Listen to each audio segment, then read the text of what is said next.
कोपरगाव शहरात मोकाट जनावरांचा प्रश्न दिवसेंदिवस गंभीर होत असताना बुधवारी 19 ऑगस्ट रोजी विविध राजकीय पक्ष, सामाजिक संघटना आणि नागरिकांच्या वतीने जन आक्रोश मोर्चा काढण्यात आला। सकाळी 11 वाजता सुरू झालेल्या या मोर्चात शालेय विद्यार्थ्यांसह विविध पक्षाचे पदाधिकारी, सामाजिक कार्यकर्ते आणि नागरिक मोठ्या संख्येने सहभागी झाले होते। मोकाट जनावरांमुळे आतापर्यंत 2 नागरिकांचा जीव गेला असून अनेक नागरिक जखमी झाल्याचा आरोप आंदोलनकर्त्यांनी केला आहे।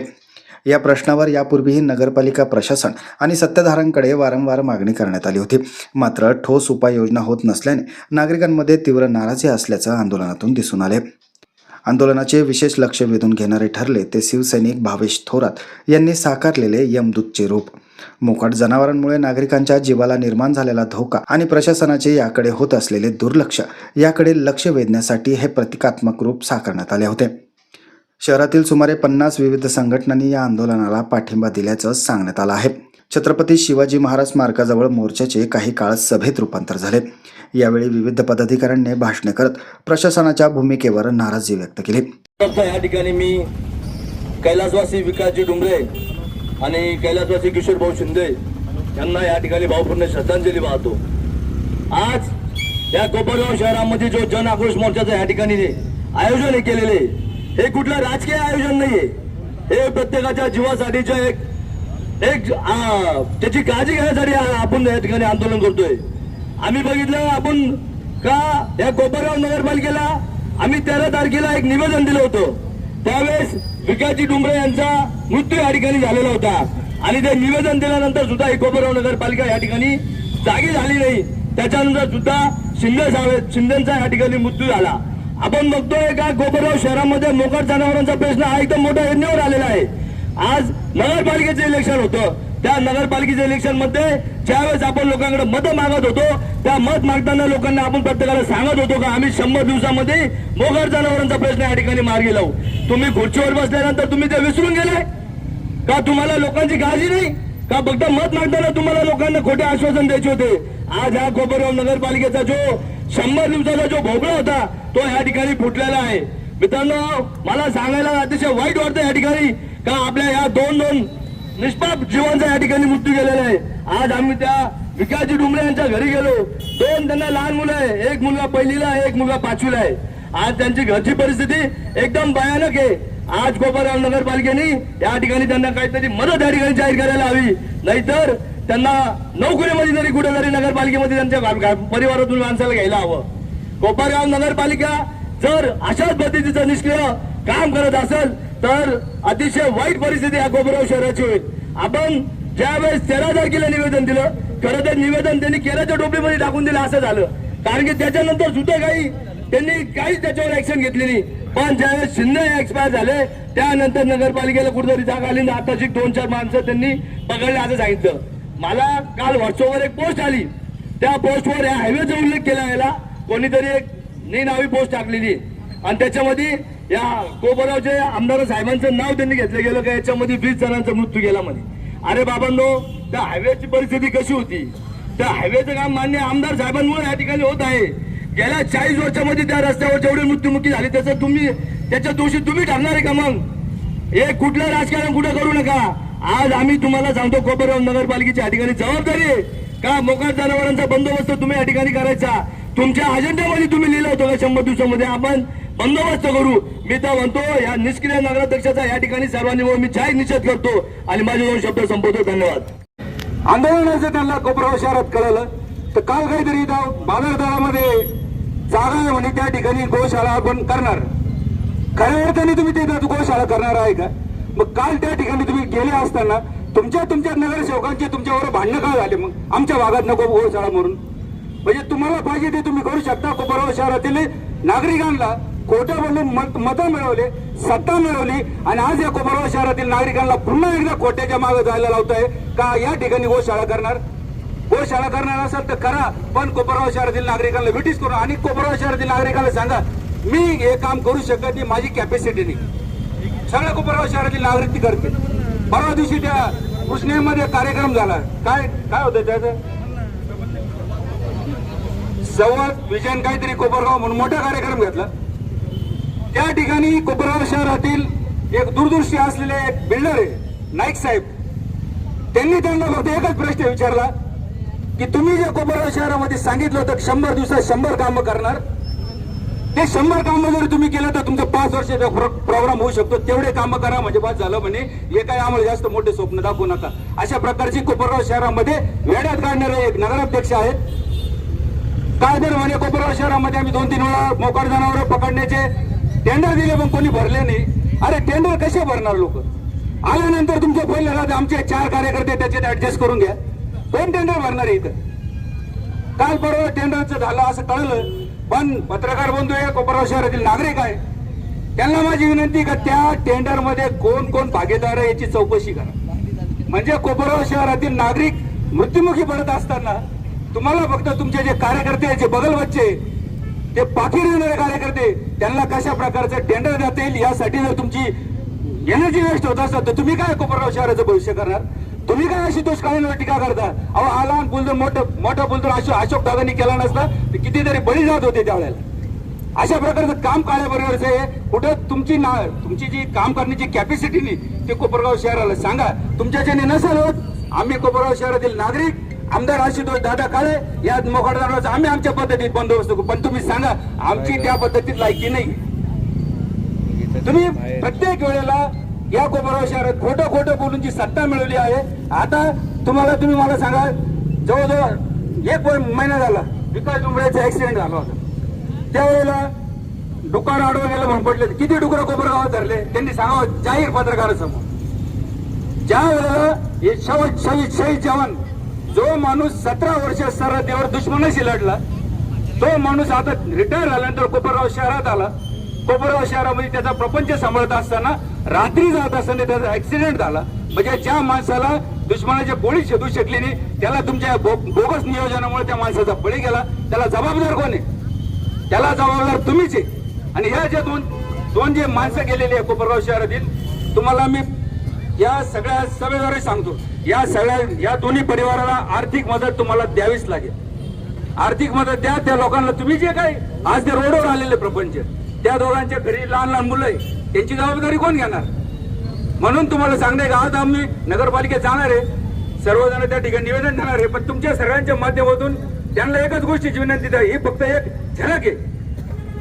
याच्यानंतर जर तुम्ही सुधारले नाही, तुमचे 100 कामं अजून 99 कामं या कोपरगाव शहरातील खोटं बोलून जी सत्ता मिळवली आहे त्याला उत्तर आम्ही राष्ट्रवादी काँग्रेस असेल, सर्व पक्षीय नागरिक असेल, आम्ही तुम्हाला जाब विचारणार आहे. तुम्हाला असं वाटेल का आता शांत बसले, तुमचे जे 100 दिवसाचे प्रोग्राम होते ना त्यातले अजून 90 का 99 कामं बाकी आहे, त्याचा सुद्धा जाब आम्ही तुम्हाला रोडवर पकडून विचारणार आहेत. एवढंच तुम्हाला सांगतो. या ठिकाणी मला थांबतो. जय हिंद, जय महाराष्ट्र.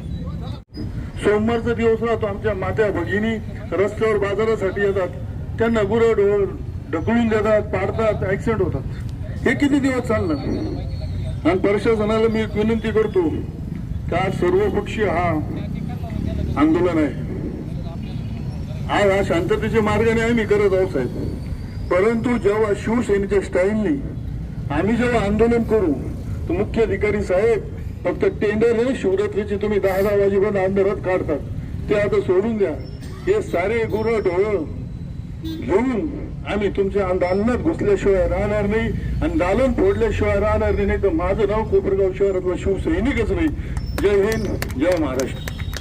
त्यानंतर मोर्चा थेट कोपरगाव नगर परिषद कार्यालयाकडे रवाना झाला. नगर परिषद कार्यालयात मुख्याधिकाऱ्यांना निवेदन देण्यासाठी जात असताना पोलिसांनी आंदोलकांना प्रवेशद्वारावरच अडवल्याने काही काळ गोंधळाचं वातावरण निर्माण झाले. यावेळी आंदोलकांनी नगराध्यक्ष आणि नगर परिषद प्रशासनाच्या विरोधात जोरदार घोषणाबाजी केली.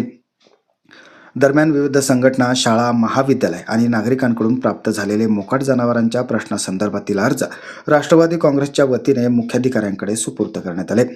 प्रशासनाने केवळ आश्वासने न देता मोकाट जनावरांचा कायमस्वरूपी बंदोबस्त करावा अशी जोरदार मागणी यावेळी करण्यात आली. दरम्यान मुख्याधिकारी अजित निकत यांनी आंदोलकांशी चर्चा करत पालिका प्रशासनाची भूमिका स्पष्ट केली. मोकाट जनावरांच्या प्रश्नावर प्रशासनाकडून करण्यात येत असलेल्या उपाययोजनांची माहिती त्यांनी यावेळी दिली. आज या ठिकाणी कोपरगाव शहरातील मोकाट जनावरे असतील, डुकरे असतील, कुत्रे या अनुषंगाने आपल्या शहरातील सर्वपक्षीय नागरिक असतील, सर्वपक्षीय कार्यकर्ते असतील, या सर्वांचा म्हणजे विद्यार्थी यामध्ये समावेश आहे. आज आंदोलन या ठिकाणी झालेलं आहे. यापूर्वीही आपल्याकडे 4-5 दिवसापूर्वी या संदर्भात निवेदन आलेलं होतं. त्या अनुषंगाने पालिकेच्या वतीने आपण कार्यवाही सुरू केलेली आहे. दुर्दैवाची गोष्ट आहे की मागच्या 1 महिन्यामध्ये आपल्या शहरामध्ये अशा 2 घटना घडलेल्या आहेत. त्या ज्या आहेत त्या एक ठिकाणी आपल्याकडे डुकराच्या धडकेमध्ये एकाचा मृत्यू झाला आणि परवा दिवशी म्हणजे 15 ऑगस्टच्या दिवशी दुर्दैवाने मोकाट जनावराच्या धडकेमध्ये एका मेजरचा मृत्यू झाला. ह्या दोन्ही घटना दुर्दैवी आहेत. याबद्दल मी प्रथमतः माझ्या वतीने पालिकेच्या वतीने या दोघांनाही श्रद्धांजली अर्पण करतो.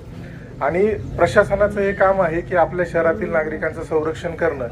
त्या अनुषंगाने आपण 8 दिवसापासून, कारण आपण 2 वेळा निविदा प्रसिद्ध केल्या होत्या, परंतु कुणाचा सहभाग त्यात न आल्यामुळे आपण पालिकेच्या वतीने कारवाई सुरू केलेली होती. परंतु पालिकेची कारवाई ही मर्यादित स्वरूपात होती, ही मी मान्य करतो. कारण आपण रोज जास्तीत जास्त 5 ते 6 जनावरं पकडू शकत होतो. त्या अनुषंगाने आपण जवळपास 4 दिवसापूर्वी 16 ते 17 जनावरं पकडले होते, परंतु काल रात्री आपण 31 जनावरं पकडलेले आहेत. आणि मी तुम्हाला आश्वासन देतो, म्हणजे हे काही राजकीय विषय नाही आहे हा, कारण हा संवेदनशील विषय आहे, ही आमची जबाबदारी आहे. या अनुषंगाने ह्या तिन्ही गोष्टींचा आढावा माननीय जिल्हाधिकारी पण घेत असतात. त्या अनुषंगाने आपण येणाऱ्या 15 दिवसामध्ये हे प्रमाण मोकाट गायांचं कसं कमी करता येईल, म्हणजे माझं टार्गेट आहे की रोज आपण 20 ते 25 जनावरं या ठिकाणी पकडू. कारण शहरामध्ये मी सगळीकडे फिरलो तर जवळपास 300पेक्षा जास्त जनावरं आहेत आणि संख्या ही वाढतच आहे. आजूबाजूच्या ग्रामपंचायतमधून पण जनावरं येतात. आपण त्यांना पण सूचना देतोय, तिथल्या सरपंचांनाही कळवतोय. आणि जे शहरातले मोकाट जनावरं आहेत ते आपण या पुढील कालावधीमध्ये रोज मिनिमम टार्गेट आपला आहे की आपण 25पेक्षा जास्त जनावरं पकडायचे. त्या अनुषंगाने कंटिन्यू 15 दिवस जरी आपण कारवाई केली तरी जवळपास 200 ते 250 जनावरं आपण पकडू. याने माझं असं म्हणणं नाहीये, तुम्ही जसा शब्द मागताय की शब्द मी हा देतो की अशा दुर्घटना घडल्या पाहिजे नाहीत, यासाठी आमचं प्रशासन तुम्ही जे जनावर धरतील, जे काही जनावर तुमच्याकडे कोंडवड्यात आले एकदा, तर तुम्ही कोणत्याही नेत्याचा कोणत्याही पुढारीचा फोन आला तर त्याला सोडता कामं नाही. मालकावर मी कारवाई करा. एकच मिनिट फक्त, कोंडवाडा करू नका, तुम्ही गोशाळा तयार करा. कारण की काय होतं, कोंडवाड्यामध्ये तिकडे गायांचे सुद्धा नुकसान होणार, याचे हे लक्षात घ्या तुम्ही साहेब. हा विषय महत्वाचा आहे. त्याच अनुषंगाने आपल्या शहरातील कोंडवाड्याची कॅपॅसिटी ही फक्त 15 ते 20 जनावरांची आहे. आणि या ठिकाणी कोंडवाड्याचा अर्थ असा असतो की नगरपालिकेचा कोंडवाडा म्हणजे जनावर पकडणे, 3-4 दिवस त्याला ठेवणे, त्या जनावराची देखभाल करणे, त्या आल्यानंतर मूळ मालकाला आपण दंड करून परत करतो. परंतु हे जे मोकाट जनावर आहेत ज्याला मालक नाहीये तो आपण गोशाळेमध्येच देणार आहोत. आज सध्या आपण प्रयत्न करत होतो की शहरामध्ये आपल्याला 1-2 ठिकाणी जागा मिळतील का, ज्या ठिकाणी मी 2 गोशाळांशी पण चर्चा केलेली आहे. जर जो कोणी इच्छुक असेल त्याला आपण जागा उपलब्ध करून देऊ. त्या ठिकाणी